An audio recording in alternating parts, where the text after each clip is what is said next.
Hi folks, it's Coach Kelvin here from the We Run Virtual Run Club, and We Run Coach for Leeds and surrounding areas as well as online coaching. Here I'd like to share some thoughts on what seems like it's a controversial topic, but I think it's something that runners should maybe think about a little bit more. And that is periodically checking in on hydration and nutritional intake. So why do I think that's controversial? I do think that a lot of kind of coaches and runners tend to get kind of overly steered towards the training stimulus. So we're quite happy to prescribe workouts, and we're quite happy to look back and review training and sort of figure out what's coming next. And we always talk about kind of training plans.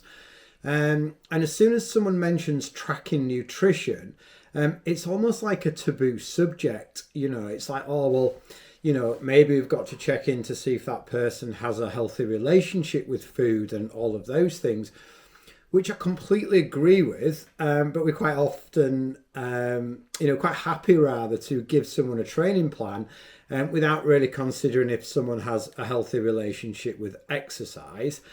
And the truth is, if the recovery isn't in place, so hydration, nutrition, and sleep, the training won't really work.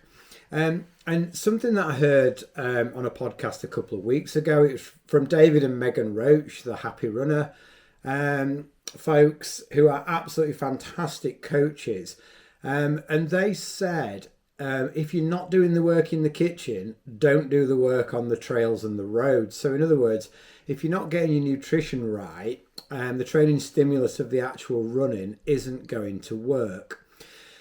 And the truth is, almost always when I get my runners to check in on their nutritional intake, they're underfueling. So they're a bit light on their intake of calories, however they may come, compared to the amount of exercise that they're doing. Or we see people increasing the training load over months, but they're not increasing their caloric intake. So I'd like this video to be a bit of an introduction, and then I'm going to do a couple more videos that cover a little bit about the sort of base levels that we should be taking on board, and some ideas around macronutrient split, so carbohydrate, protein, and fat.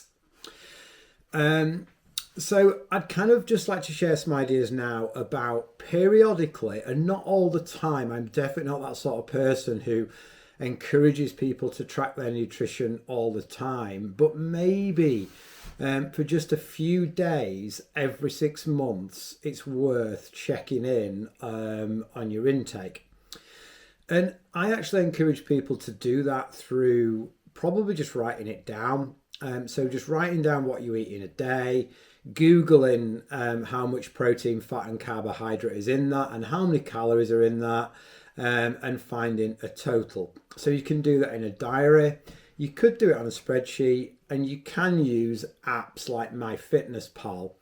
Personally, I use MyFitnessPal because it gives me my macro and micronutrient splits as well, and that might give me some really useful information. I'm not saying track it for long periods of time. It's not really necessary. But, if you're really honest and do 2 or 3 typical days, track your hydration, track your nutrition, and just see where you are. And then in the next 2 videos that I'm going to do, we can sort of see if that lines up with kind of day-to-day life, and how many calories we burn in when we exercise. So it's quite a big subject, but what we don't want to do is underfuel our training. So if you've got any questions on this, or if there's anything that you'd like me to add into the future videos, just pop them in the comments below. And for now, happy running!